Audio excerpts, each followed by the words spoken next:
The jungle was still when he found her. It was late September 1945, a time when the war had already ended. But the silence on some islands had not yet learned to believe it.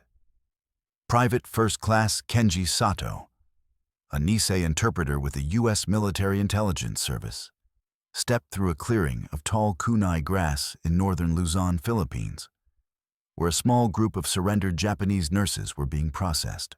The rain had passed an hour before, leaving the air heavy and sweet with rot. His boots sank into the mud, and the soft hum of flies filled the space between trees stripped bare by artillery months ago. A bamboo post stood in the center of the clearing, and there, tied to it with coarse rope around her wrists and shoulders, was a woman in a ragged nurse's uniform. White turned the color of clay. A wooden sign hung from her neck, roughly carved in Japanese. Uragirimono. Traitor. She was thin, no older than 30, her hair clinging to her temples in the humid air. She did not look up when he approached. Her lips moved faintly, whispering in Japanese, words too soft for him to catch. Around her, a small group of captured Medical Corps women sat in silence, their faces averted. The American guards stood off to the side, uneasy, unsure whether to intervene or simply wait for orders. Kenji stopped a few feet away, his helmet low, sweat tracing the edges of his jaw. For a moment, he thought she might already be dead. Then her eyes opened, wide, dark, and filled with something that wasn't fear, but resignation. He knelt, lowering his voice. Watashi wa Amerikajin daga, Nihongo ga dekiru. I'm an American, but I speak Japanese. Her lips trembled. You are not Japanese? She whispered, the words uneven, strained. He shook his head. Nisei, second generation. My parents came from Hiroshima. The name, Hiroshima, hung between them like a shadow. Even now, weeks after the bomb, he avoided saying it. But she understood, and her breath caught, as though struck by something unseen. Kenji looked to the guards. Who tied her up? Her own people, one replied. Found her outside their camp. They said she tried to surrender early, called her a traitor. The interpreter looked back at the woman. Beneath the bruises on her wrists, the skin was pale, delicate. A Red Cross armband hung loose from her sleeve, faded almost to white. On the ground beside her, half buried in mud, lay a small leather pouch, the kind carried by field medics. He picked it up and opened it. Inside were folded scraps of paper, a photograph of 2 children, and a small vial of morphine. He realized then that she had been a nurse, perhaps the last one left alive from her unit. For a long time, neither spoke. The jungle carried only the sound of dripping water, the slow pulse of distant insects, and the soft creak of rope against wood. Kenji had been trained to see through fear, to listen between words for meaning. In the Pacific, language was a weapon as much as a bridge. His orders were clear: extract information, record details, identify potential threats. But here, tied before him, was no soldier.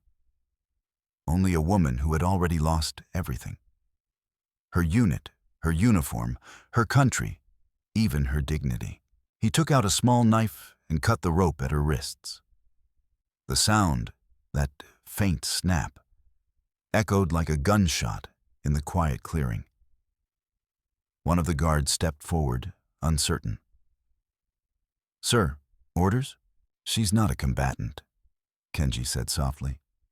She's coming with us. The nurse swayed but didn't fall. Her knees buckled slightly as she stepped free from the post. Her first act was not to thank him, nor to speak, but to kneel and press her forehead to the mud. Kenji reached down to stop her, but she stayed bowed, voice trembling. If they see me with Americans, they'll kill me. They already called me traitor. He looked toward the others. The group of nurses huddled under a tattered tarp, watching in silence, None moved to help. Some turned their faces away. Shame and fear, he realized, were thicker here than the humidity. He took off his canteen, unscrewed it, and held it out. "Here, drink." She hesitated, eyes darting from the water to his face. For a moment, the world seemed to hang between two choices, hate and mercy. Then she took it, lifting it with trembling hands. The water spilled over her lips, catching in the light like glass. It was a small act, almost invisible. Yet something changed in her expression. Not gratitude exactly, but disbelief, as if her mind could not reconcile the gesture with everything she had been told about Americans. Kenji saw it, the slow unraveling of a myth. For years she had been taught that surrender meant dishonor, that Americans were monsters who tortured captives. And yet, standing before her, was a man with her mother's tongue, offering her water instead of judgment. When she lowered the canteen, her voice was barely a whisper. "Why? Are you helping me?" Kenji paused. "Because the war's over," he said, "and because you're still alive." A breeze moved through the clearing, stirring the torn edges of the tarp, the long grass, and the wet ropes now lying on the ground. Somewhere in the distance, a bird called, one long, low note, like the closing of a prayer. Kenji didn't know it yet, but that moment, that simple act of loosening a rope, would follow him for years, not as a memory of duty, but as the first time he understood what victory could mean without violence. He gestured for her to follow. The others watched, their faces unreadable. The sign, "Traitor," swung slightly in the wind before settling still. As they walked toward the camp, she stumbled once, her body weak from hours of restraint. He caught her by the arm, steadying her. She did not look up, but he saw her lips move again. This time, a single word, "Arigato." It was almost soundless, but he heard it, and it cut through the damp air like light breaking through leaves. They reached the temporary holding camp by dusk, a narrow valley enclosed by low ridges, its open field converted into a staging area for surrendered Japanese personnel. Tents sagged with moisture. Smoke from cooking fires drifted in pale ribbons through the trees, and the air carried a faint scent of disinfectant mixed with burned rice. The war was over, but the atmosphere was brittle, like a truce that hadn't yet learned to trust itself. Kenji guided the nurse toward the medical tent. She walked slowly, her bare feet silent on the wet soil, the remnants of rope still hanging from her wrists. He had offered to cut them free entirely, but she refused. "Leave it," she murmured. "They need to see." Inside the tent, the light was dim. Kerosene lanterns flickered, throwing shadows on the canvas walls. A U.S. Army nurse, Sergeant Helen Davenport, looked up from her clipboard as they entered. She was tall, sunburned, and carried the fatigue of someone who had been tending to too many bodies for too many months. "What have you brought me, interpreter?" she asked, her voice flat. "Japanese Medical Corps," Kenji replied. "She's been restrained by her own group, might be dehydrated." Davenport studied the woman for a moment, then motioned toward a cot. "Get her sitting. I'll find some water." The nurse obeyed without a sound. Her movements were precise, almost ceremonial, as if every gesture still belonged to a world of military discipline that had long since vanished. When Davenport handed her a cup of boiled water, she took it with both hands, bowed slightly, and drank in small, deliberate sips. Kenji stood nearby, translating when necessary, but mostly observing. The woman avoided eye contact with the Americans. She kept her gaze fixed on the ground or on the fabric of her uniform, the tattered remnants of a once white coat, now speckled with dirt and faint blood stains. Davenport leaned against the table, folding her arms. You said she was tied up? Kenji nodded. Her people accused her of surrendering early. Christ, Davenport muttered. Even after the surrender, these people... She stopped herself. What's her name? He turned to the nurse. Namaiwa? She hesitated before answering, as though the question itself carried danger. Takara, she said finally. Takara Imai. Kenji repeated it aloud, the sound of it soft and fragile, like glass that might break if handled carelessly. Takara, he murmured. It means treasure. The American nurse smiled faintly. Then let's hope she's treated like one. But Takara said nothing. When they tried to question her about her unit, where she'd come from, who had commanded her, how long she'd been in hiding, she gave short, mechanical answers. The same phrases repeated, the same silences between them. Her voice had no tremor, no emotion, as though she were speaking through a veil. After a while, Kenji set down his notebook. She's afraid, he said quietly. Not of us, of what's left behind her. Davenport frowned. What's left? He glanced toward the tent flap, where the jungle darkened under the setting sun. Ghosts, he said. Orders that don't stop even when the war does. That night, Kenji stayed near the campfire outside the interpreter's tent, writing his daily report. But his thoughts drifted back to Takara, to the sign that had hung from her neck, to the way she'd bowed even after being freed. In his mind, her silence spoke louder than any confession. He remembered his own mother's voice in the internment camp back in California, whispering the same kind of quiet dignity under humiliation. When they take away your country, she had said, you must keep your name. He wondered if Takara was trying to do the same. Just before midnight, a commotion stirred near the perimeter. A sentry called for an interpreter. Kenji grabbed his helmet and flashlight and followed. 2 captured Japanese soldiers had been arguing, one of them shouting accusations toward the medical tent. The interpreter recognized a single word repeated again and again. Uragirimono. Traitor. When Kenji arrived, the shouting stopped. The soldier who had been yelling now stared past him, eyes blazing with hatred. She betrayed the emperor, the man hissed in Japanese. She treated the wounded Americans when she was supposed to let them die. Kenji froze. She helped Americans? The man spat on the ground. She carried water to them, gave bandages, said pain was pain. We told her it was treason. The words hung like smoke in the damp night air. Pain was pain. Kenji dismissed the guards and stood alone for a moment under the flickering light. The phrase echoed in his mind, a truth so simple that it had nearly killed her. The next morning, he went to see her again. She sat on the cot, folding a piece of gauze with delicate precision. Her wrists were bandaged where the rope had burned the skin. She looked up as he entered, but did not speak.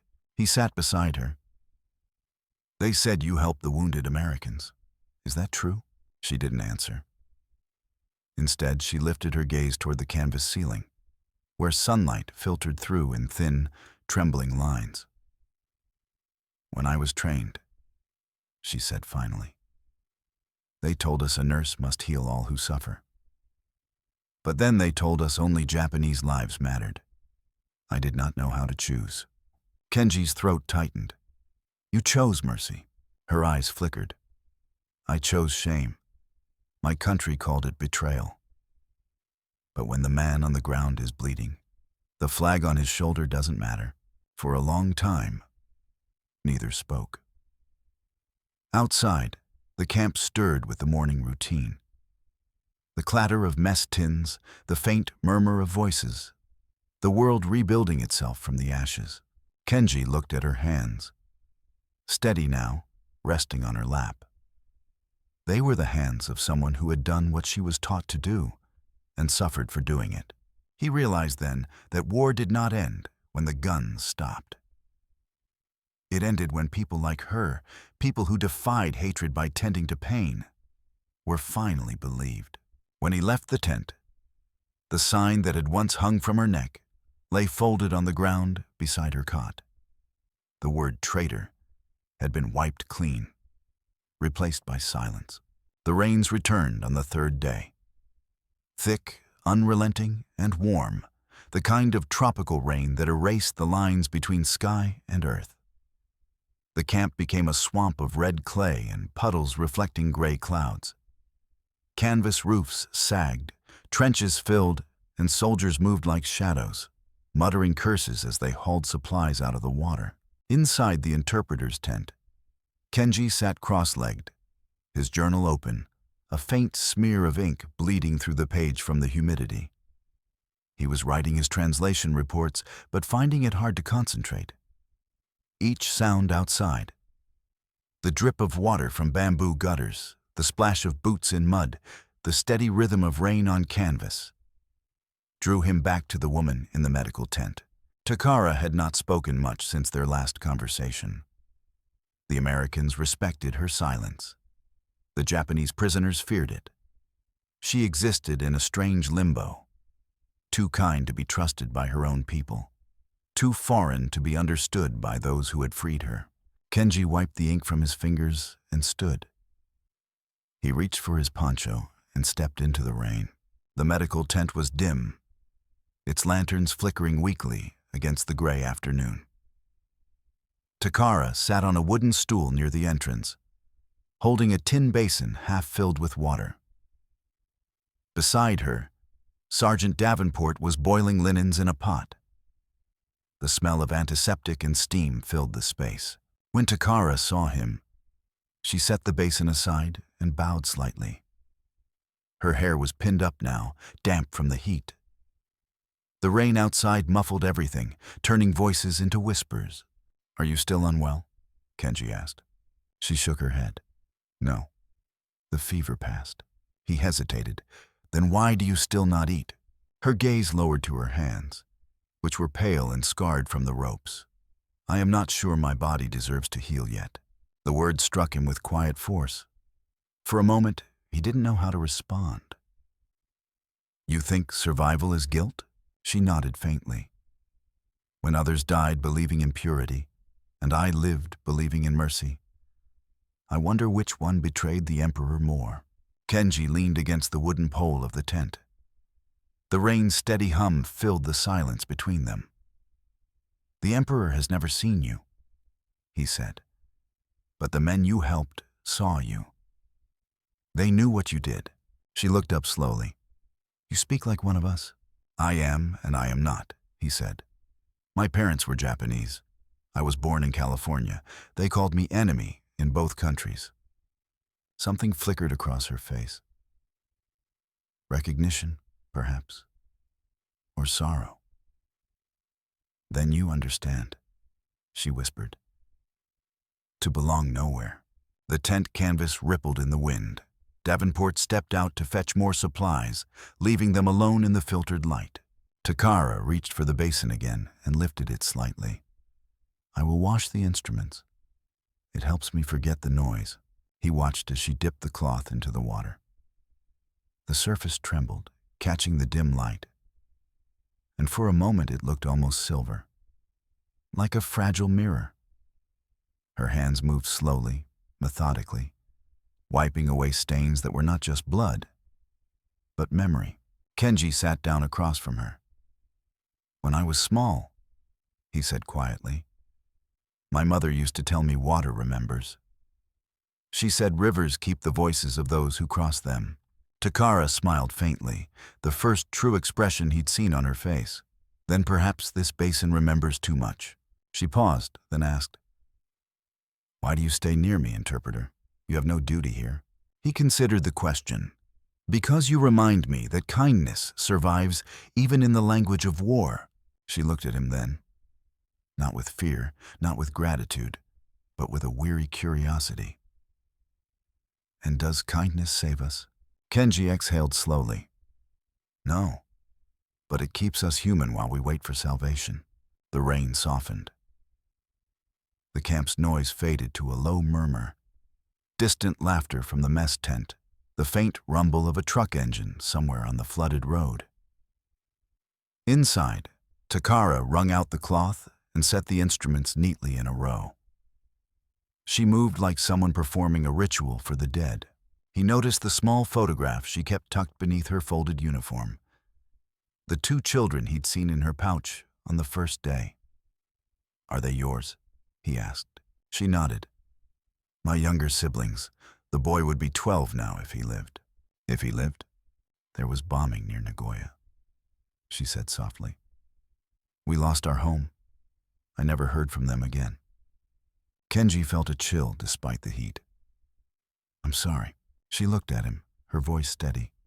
"Do not be. You did not drop the bombs." He didn't reply.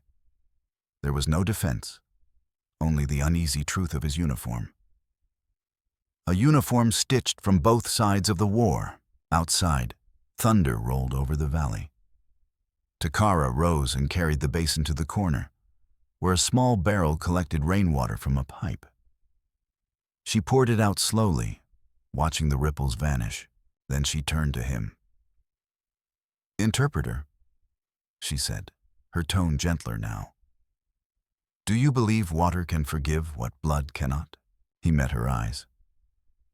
"I think water doesn't ask who was right. It only cleans what's left."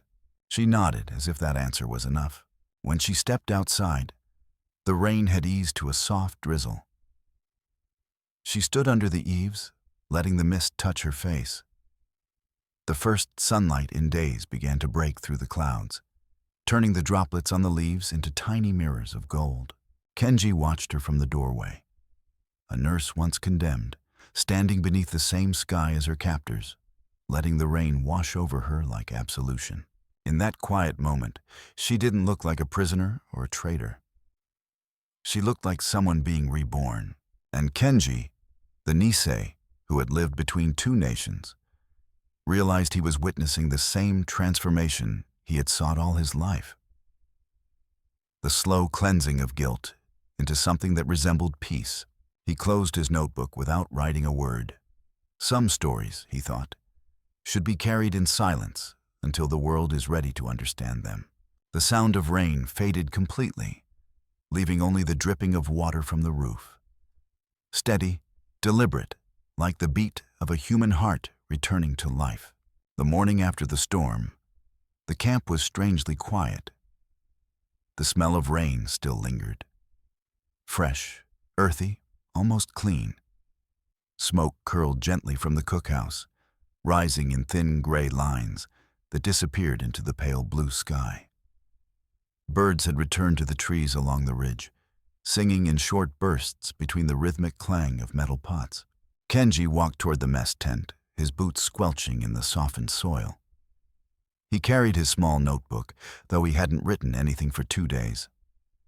There were things he could not reduce to words. The way Takara stood in the rain, or the way the Americans now looked at her differently. No longer as a prisoner, but as something uncertain, suspended between enemy and ally. Inside the tent, long wooden tables were laid out. The Americans had decided to share 1 meal each week with the Japanese non-combatants, a policy meant to ease tension. It was awkward and rarely pleasant, but it forced everyone to look at one another, to see faces instead of uniforms. Today was one of those days. Sergeant Davenport was already there, ladling rice and tinned meat onto plates. "Morning, interpreter," she called out, her tone brisk but tired. "You're helping with translation duty, and maybe keeping the peace if anyone starts shouting about honor again." Kenji nodded. Understood. He glanced to the far corner, where a small group of Japanese nurses sat together, Takara among them. She still wore her faded uniform, but her posture was different now. Straighter, calmer, though her eyes remained cautious. When the Americans motioned for them to eat, she hesitated, waiting for others to move first. A corporal gestured toward the food line. "Go ahead, miss. You're free to eat." The word free seemed to hang in the air, awkward and heavy. Takara stepped forward. Her bare feet made almost no sound on the wooden planks. Kenji followed, quietly translating as she asked what each dish was. She seemed startled by the smell of coffee, unsure of how to hold the metal cup. When she sat down at the table, her movements were measured, ritual-like, as though the act of sitting with enemies required precision. Across from her, an American private stared for a long moment before offering the salt tin. "Here," he muttered. "For the meat." She bowed slightly, but didn't reach out. Kenji placed his hand over hers gently, guiding her to take it. "It's all right," he said in Japanese. "They mean no harm." Takara's fingers trembled as she took the tin. Her lips parted slightly, as if she wanted to say something, but the words wouldn't form. Then, slowly, she began to eat. Small bites, deliberate, as though tasting peace for the first time. Around them, the sounds of cutlery and cautious conversation filled the space. The American soldiers spoke in low voices, glancing occasionally at the women who once wore the rising sun emblem. Some tried to joke, others just ate in silence. One soldier, a red-haired Texan with a kind face, looked at Takara and said quietly, "You folks did what you had to. So did we. Ain't much left to argue over now." Kenji translated. She listened, her brow furrowed. "He forgives me?" she asked softly.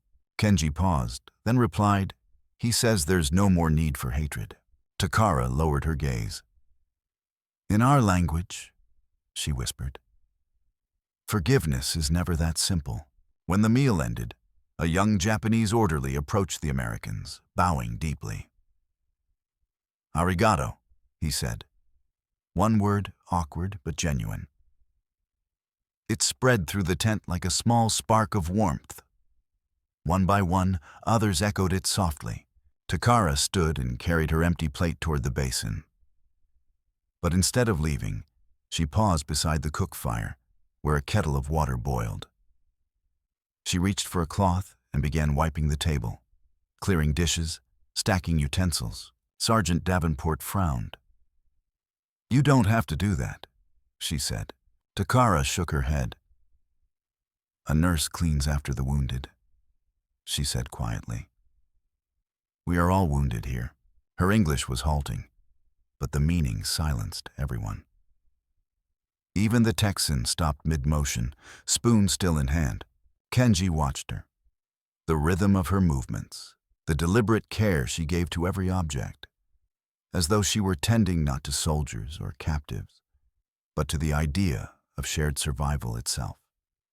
It was the same grace his mother had once shown when washing dishes in the internment camp mess hall, a wordless defiance that turned servitude into dignity. When Takara finished, she poured herself a cup of water and handed it to Davenport. "For you," she said softly. "You look tired." The American nurse blinked, caught off guard. "That's very kind of you."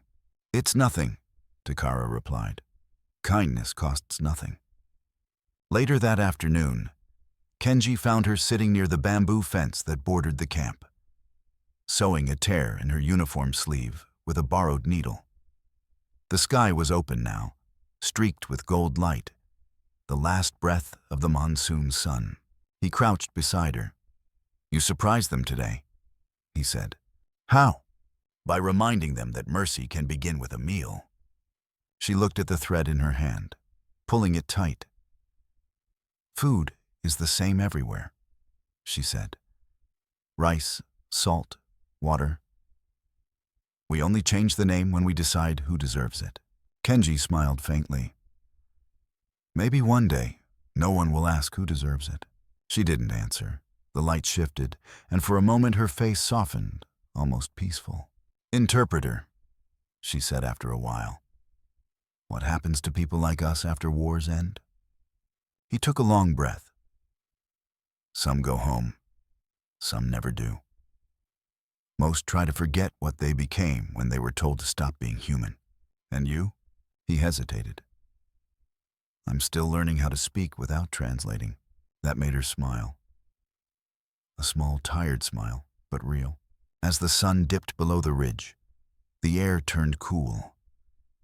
Somewhere in the camp, a harmonica began to play.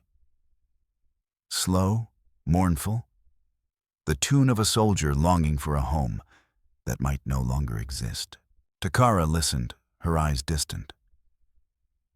In our songs, she said, we pray that the dead hear us.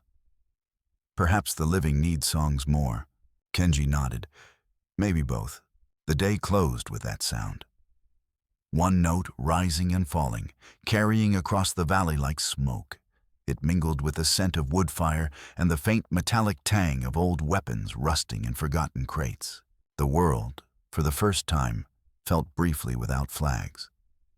Just people, just hunger, just the fragile rhythm of breath and forgiveness learning how to live side by side. That evening, long after the cook fires had dimmed and the harmonica's final note faded into silence, Takara stared into a small shard of mirror, no larger than her palm. It had been given to her by Sergeant Davenport, a simple gesture offered without words. She sat cross-legged on her cot in the dim medical tent, the mirror angled against a folded towel.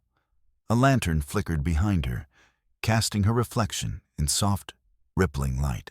For the first time since her capture, she looked at herself. Her face was gaunt, the cheeks sunken, her skin pale with exhaustion, lips cracked slightly at the edges. The bruise on her right temple was still yellowing. Her eyes, always careful, always lowered, met themselves now with quiet suspicion. Who am I now, she wondered. A nurse, a traitor, a survivor. In the culture she was raised in, mirrors were not only tools, they were spiritual. The mirror in the Issei shrine was said to reflect the soul of Amaterasu herself. And yet this one reflected only grief. She touched her face lightly, as if testing whether it still belonged to her. Behind her, Kenji entered without speaking. He paused when he saw her sitting like that, frozen before the mirror, eyes locked with the only person she still couldn't forgive. She didn't turn. "Interpreter," she said softly. "Do you think our reflections carry the war after it ends?" Kenji stepped closer, slow and cautious. "I think war teaches us to flinch from our own eyes. Peace teaches us to look again." She set the mirror down, face down. "Then I am not ready for peace." He crouched beside her, elbows on his knees. "You carry shame like armor. But no one here is asking you to fight anymore." She finally looked at him. Her eyes were dry, but something beneath them trembled, like cracked porcelain just beginning to give. "In the cave," she whispered, "when the bombing began. I stayed." Kenji waited. "My unit had orders. No capture, no surrender. The officers passed out grenades, told us to take our lives, all of us. But the wounded cried. Some were already half burned. They begged not to be left behind." She swallowed. "I disobeyed. I took what bandages I had. I wrapped their wounds. I poured water from my canteen into the mouth of a dying American sergeant." Her voice faltered, then steadied again. "When the Japanese soldiers saw, they called me a disgrace. I was dragged out, tied to the post, and left there as an example." Kenji closed his eyes. The rain, the rope burns, the sign, "Traitor," it all returned with unbearable clarity. She finished quietly. "I did not act out of politics. I acted out of instinct. And now I can't look at myself without wondering if I betrayed my country or reclaimed something human." Kenji reached into his breast pocket and pulled out a worn photo. A boy of about 10, standing beside an old Chevrolet in California. "This was me," he said, "before Pearl Harbor. before they put my family in barbed wire. She looked at the photo, her brow furrowed. You were just a child. He nodded. But they made me an enemy anyway. Because of my face. Because of where my grandparents were born. For a long moment, they sat together. Two people on opposite sides of a shattered ocean, both displaced in ways that uniforms could never explain. You're not alone in your shame, Kenji said at last. But the shame is not yours to keep. It belongs to the war that made you choose between obedience and compassion. She closed her eyes. I chose the wounded. That is all I know how to do. Kenji stood slowly. Then start with yourself. He walked outside, leaving her in the lamplight. The camp was quiet again, the kind of quiet that felt earned. A stillness not of waiting, but of breathing. In the darkness of the tent, Takara reached again for the mirror. She hesitated, then turned it over, facing it toward her. This time she didn't flinch. The face looking back was the same. But now she saw something different. Not beauty, not absolution, but the echo of an oath. I chose the wounded. She set the mirror beside her folded towel, lifted the mosquito net, and lay back on the cot. Sleep did not come quickly, but it came without guilt, and in the space between sleep and waking, she heard once more the voice of the dying American soldier in the cave. Not screaming, not begging, but simply whispering, "Thank you," in broken Japanese. It was not her country that had answered him. It was her. The next morning, long before Reveille, Kenji walked the perimeter trail along the edge of the camp, journal tucked under his arm. The air was cool and still, mist curling low over the ground like breath held in silence. Dawn had not yet broken, but already the jungle shimmered with that faint pre-light, where outlines grew sharp, but color had not yet returned to the world. At the far side of the camp, where the fence gave way to a ravine marked off by warning tape, he saw Takara sitting alone on a tree stump, a folded paper in her lap. He hesitated, not wanting to intrude. But she didn't move, nor did she turn as he approached. Only when he stood beside her did she speak, her voice soft and slow.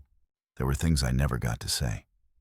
To my mother, my siblings, the hospital where I trained, even to the soldiers who followed orders more faithfully than I did. Kenji sat beside her, brushing dew from the log. Are you writing to them now? She nodded. But I don't know if any of them are still alive, or if the words mean anything anymore. He looked down at her lap. The paper was creased, stained in one corner with what looked like dried water, maybe rain, maybe tears. The handwriting was delicate, precise, the kind taught in Japanese girls' schools before the war. Half calligraphy, half obedience. Takara handed it to him. Will you read it? Kenji unfolded the letter and began to read silently. Her voice, though absent from the page, seemed to fill the air as he moved through the lines. Oka-san, I do not know if this letter will find you.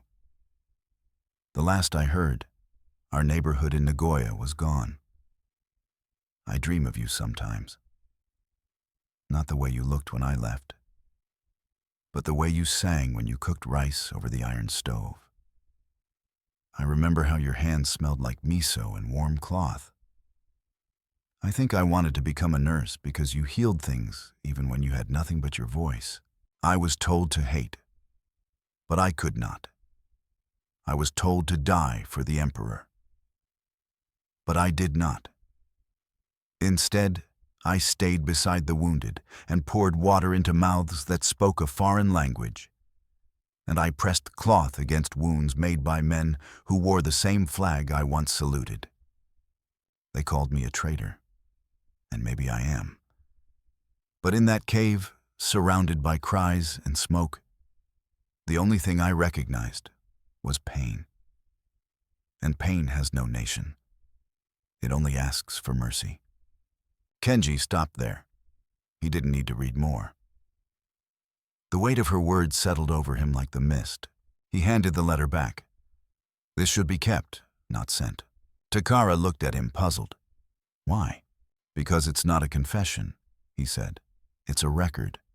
And someday, when people ask what mercy looked like during the war, they'll need to hear your voice. She held the letter in both hands, as if afraid it might tear. I don't want to be remembered, she said. I only want to stop disappearing. Kenji nodded slowly. Then let me carry part of your silence. They sat in silence for a while, watching the jungle wake.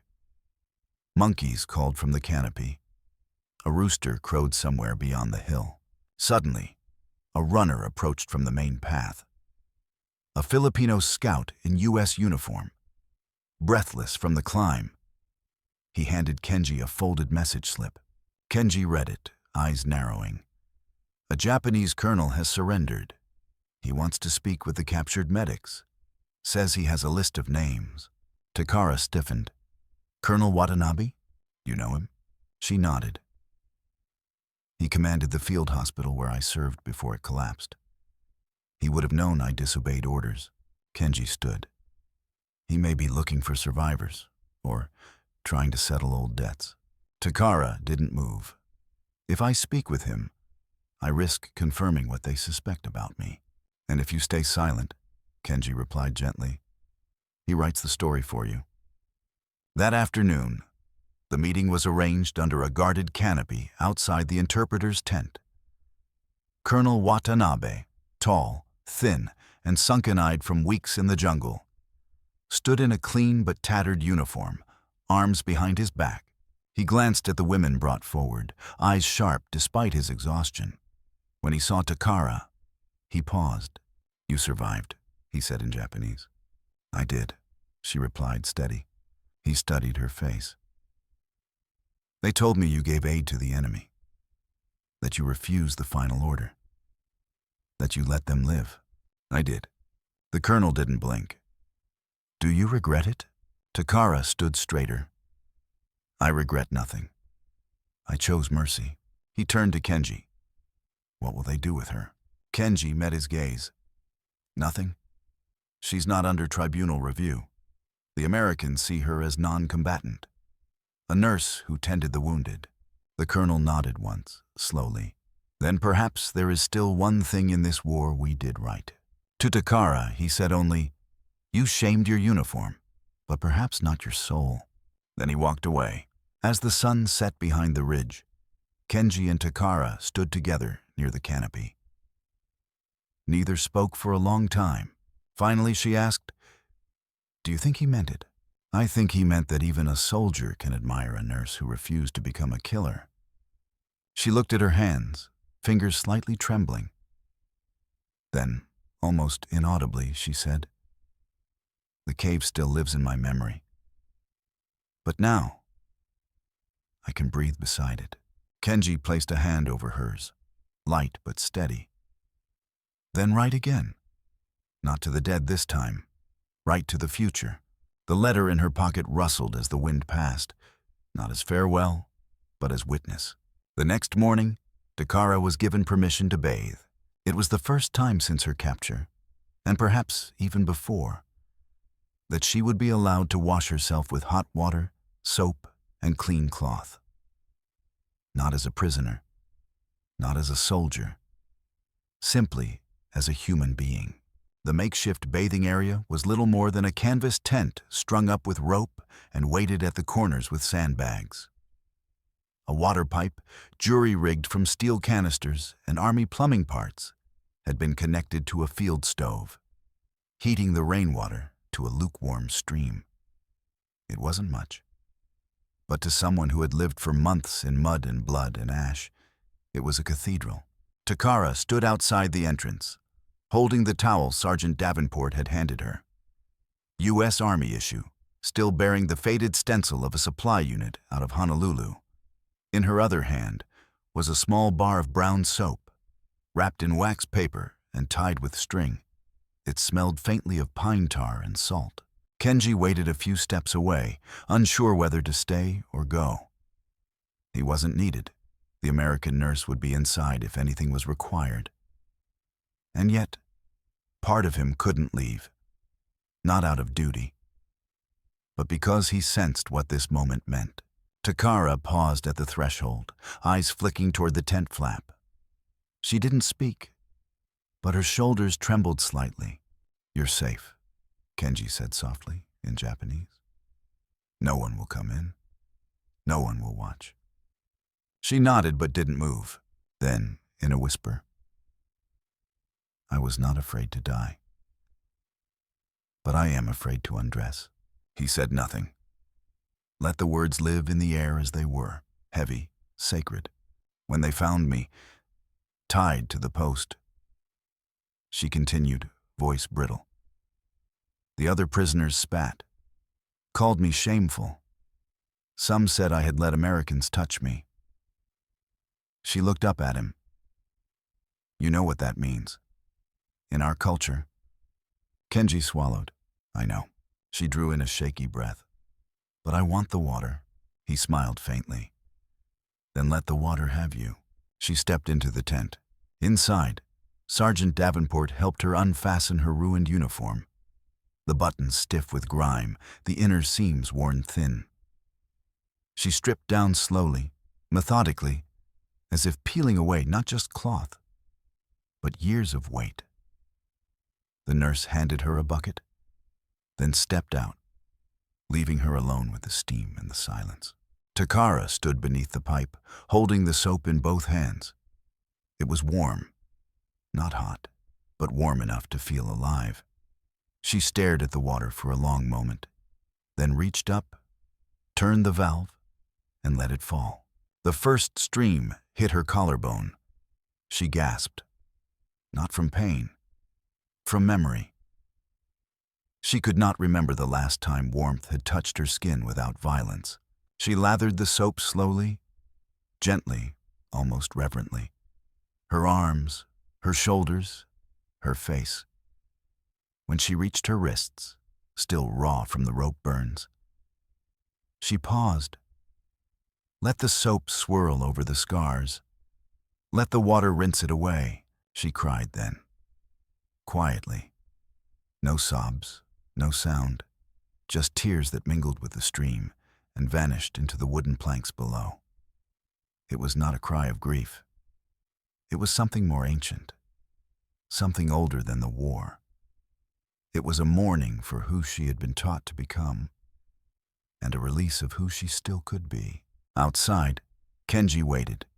He could hear the water running, the occasional clink of the tin bucket. And then, silence. She emerged wrapped in the towel, hair still wet, face flushed. She looked smaller, lighter, not like someone healed, but like someone who had finally been allowed to begin. She handed the soap back to Davenport, who shook her head. "It's yours now." Takara looked down at it. "Something so small," she murmured. "Yet I will remember its kindness longer than uniforms or flags." That evening, she sat with Kenji near the perimeter, under the last sliver of sun. Her damp hair was tied back loosely. She wore a clean, oversized shirt from the quartermaster's stock, the sleeves rolled up. "You watch the tent," she said without accusation. He nodded. "I'm glad," she added after a moment. They sat quietly for a time. The camp behind them settled into its twilight rhythm. Boots stomping mud from wood steps, the clatter of empty mess kits, low murmurs of men telling stories that no longer needed to be brave. Takara held the soap in her hand. She turned it over slowly, as if memorizing its weight. "My grandmother once said," she began, "that the gods do not live in temples. They live in small acts.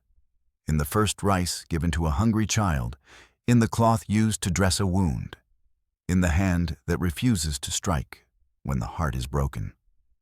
She looked up at Kenji. Today the gods lived in hot water. He smiled, not with amusement, but with the aching warmth of someone who understood exactly what she meant.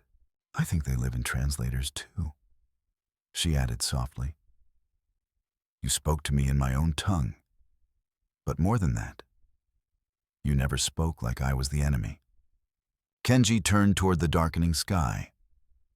You were never the enemy. Just a soul buried under orders. The stars began to appear, faint pinpricks through the thinning clouds. The air smelled of damp wood, soap, and the faint sweetness of rations being reheated. Somewhere near the mess tent, someone began humming a lullaby, the kind sung not to children, but to the weary. Takara tucked the soap into her shirt pocket. When I go home, if there is a home, I will bring this with me. He nodded. Not as a souvenir? No, she said, as proof that the world did not forget how to be kind. And then, as if the war itself were listening, the wind shifted, and the flags along the outer fence flapped once, softly. But it was not the sound of pride. It was the sound of surrender finding peace. The next day, an announcement came from command. All remaining non-combatant prisoners, nurses, medics, clerks, would be officially documented for release or transfer. Each would be processed individually. Each would be asked for their name, their rank, their affiliation. Each would have to speak aloud the identity they once carried, even if that identity no longer fit. For Takara, it was a moment she had quietly feared. She had not spoken her full name since the day she was tied to the post. Since the moment her fellow soldiers, men and women she had served beside, called her Uragirimono, traitor. Her name, once whispered over hospital beds and signed in patient logs, had become a ghost she couldn't bear to say aloud. Now, she would have to offer it to the very army she had been raised to believe was her enemy. The sun was sharp that morning, the clouds thin and quickly vanishing. Kenji walked beside her to the processing tent, his pace unhurried. Takara carried nothing but the small bar of soap in her pocket, as if it were talisman enough to keep her steady. They passed through rows of seated prisoners, some muttering to themselves, others staring blankly into nothing. No one stopped them. No one spoke.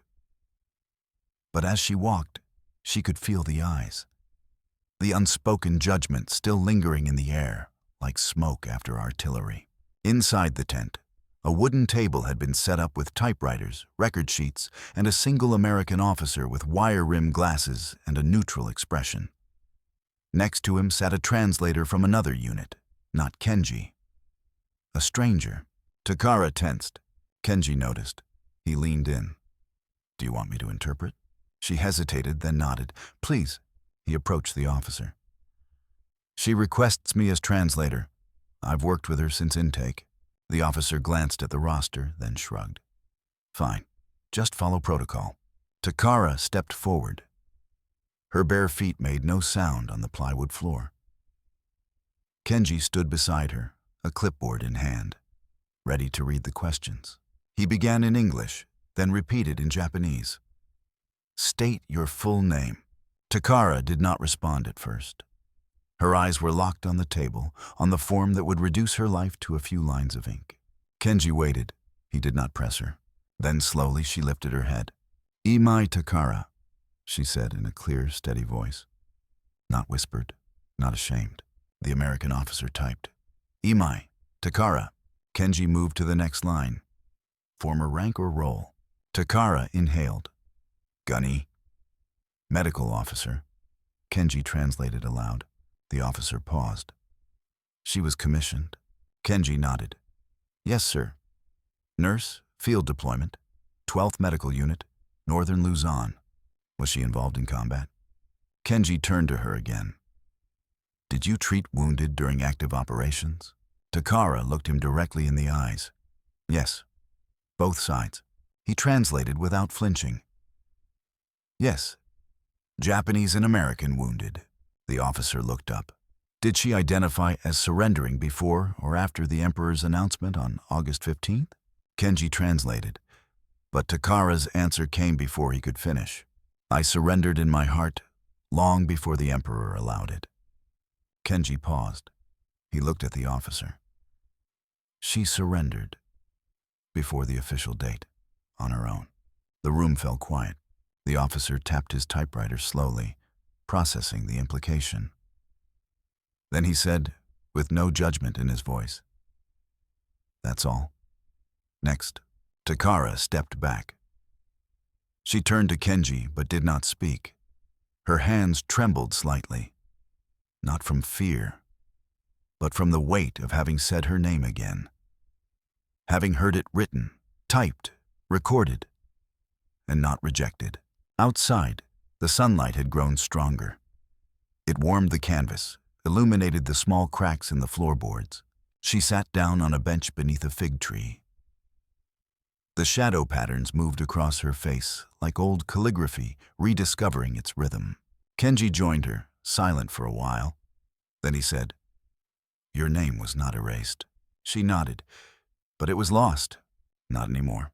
She reached into her shirt pocket and pulled out the soap again. Now worn down at the edges, soft and misshapen. "May I ask a strange favor?" "Of course." She handed him the soap. "Write my name in it." He looked at her. "Why?" "Because I want to see it. On something that gave life back to my body, not on a document, not on a war record, but on something that touched me without judgment." Kenji took the soap. With his pocket knife, he carefully carved the characters. Jin Jingbao, Imai Takara. When he handed it back, she smiled. Truly smiled. And held it in both hands like an offering. "Thank you," she whispered. "Now I believe I exist again." As the sun reached its highest point, the bell rang from the command tent, a signal that the prisoners would begin transport rotations over the coming days. Some would go to Red Cross stations, others to refugee centers. A few would be repatriated, though many had no homes left. Takara folded her hands over the soap. "When I leave here," she said, "I will carry nothing but this name and this soap." Kenji nodded. "Then you're carrying everything that matters." That night, under the stars, she wrote a second letter. This time, not to the dead, not to her mother, but to herself. It began with her name, not as apology, but as proof. Dust kicked up behind the wheels as they pulled into the compound.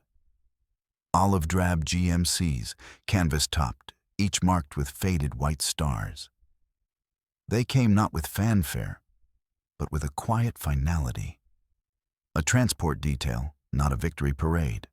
No flags were raised, no bands played. Just the low hum of diesel engines and the rustle of papers being checked. Kenji watched from the interpreter's tent as the first line of names was read aloud. These were the ones to be repatriated. Nurses, clerks, orderlies, those deemed low risk and medically cleared. They would be handed to the Red Cross at the coastal staging area. From there, it was uncertain. Home, perhaps, or ruins where homes had once stood. Takara's name was not called, not because she was dangerous, but because no records could confirm where she belonged. Her last listed residence, a hospital annex near Nagoya, no longer existed. The neighborhood was reduced to ashes. Her family had not responded to Red Cross inquiries. No siblings had come forward, and so she remained a ghost in paperwork. She sat beneath the same fig tree near the fence, the soap with her name carved into it resting in her lap. Her shirt was pressed, her hair combed, a form of dignity she had insisted on. When Kenji approached, she was watching the others pack their bundles, a few wrapped cloths, a ration tin, a photo folded into a pocket. No one had much. But they moved with purpose, the energy of people who believed something waited beyond the wire. "Your name wasn't on the list," he said gently. "I know," she replied. Her voice didn't tremble. "I didn't expect it would be. They'll reassign you. Maybe to a recovery center, a hospital even." She nodded. "It's strange. I have no country, but I still want to serve." "Is that weakness?" "No," he said. "It's what kept you human." Across the compound, Sergeant Davenport approached with a clipboard. Her steps were brisk, but her face was drawn. She paused in front of Takara, glancing briefly at the soap in her lap. We're organizing a permanent detail at the Inland Recovery Zone. They'll need help, nurses, interpreters, anyone who remembers how to be gentle. Takara looked up. Would they take me? Davenport shrugged. I already gave them your name. Kenji smiled. You're conscripted again. For the first time, Takara laughed, a quiet, breathy thing. Then I'll report for duty. They stood together and watched as the first truck rolled out. Dust rose in a golden haze. Inside the canvas shadows, a few prisoners waved hesitantly, to no one in particular. One of the women, younger than Takara, reached her hand through the slats and held up a photo, perhaps to show the sun it still existed. Then the truck turned, disappearing down the winding path toward the coast. Silence returned to the compound. I thought I would feel something, Takara said. Watching them leave, relief, jealousy. But instead, I feel like I stayed behind on purpose. Kenji looked at her. Maybe you did. She turned. What about you? When do you leave? He looked out over the jungle. They say we'll be rotated soon. Some of us back to Tokyo for occupation duty. Others, home. Home, she echoed, as if tasting the word. Do you believe in home? He was quiet a long time. Then, I believe in places where people remember your name without asking who you used to be. She nodded. Then maybe that's what I will look for. Not a nation, but a room, a corridor, a bed, where someone speaks softly when they say my name. Later that day, she helped clean out the infirmary, folded linens, reorganized the medical kit, washed the wooden floor with a bucket of captured rainwater, not because she was ordered to, but because the gesture mattered. She paused at the end of the hallway, where a cracked mirror hung above the wash basin. This time, she did not flinch. She touched her reflection and whispered, Takara, not a title, not a sentence. Just a name, once lost, now returned to her mouth without shame. At sundown, the remaining nurses gathered in a circle near the mess tent. Someone passed around a kettle of barley tea. There were no speeches, no ceremony. But when Takara poured for the others, one tin cup at a time, they nodded in silence. Some even looked her in the eye. It was not acceptance, not yet. But it was no longer exile. That night, as the generator rattled low and the camp settled into its ritual hush, Kenji wrote his final entry in the journal, September 29th, 1945. Today, a woman who had once been roped to a post for mercy, not betrayal, stayed behind to help the wounded of both sides. She washed floors, tended bandages, whispered names as if they were sacred again. They say the war is over. But I think war truly ends when people like her are allowed to stay. Not because they were spared, but because they are needed. He closed the journal and placed it beside his cot. Through the mosquito net, he could see the faint shape of Takara walking between the tents. Her figure quiet, almost ghost-like, yet undeniably alive. In her pocket, a carved bar of soap. In her hands, no weapons, no orders, only the rhythm of steps forward. And in her voice, if you listen closely, the beginning of a hymn, meant not for gods or generals, but for the ones who stayed behind. The rains came again, softer this time, gentler, like the jungle itself had decided to stop weeping. The trucks no longer arrived each dawn. The fences around the camp began to rust. Uniforms lost their sharpness.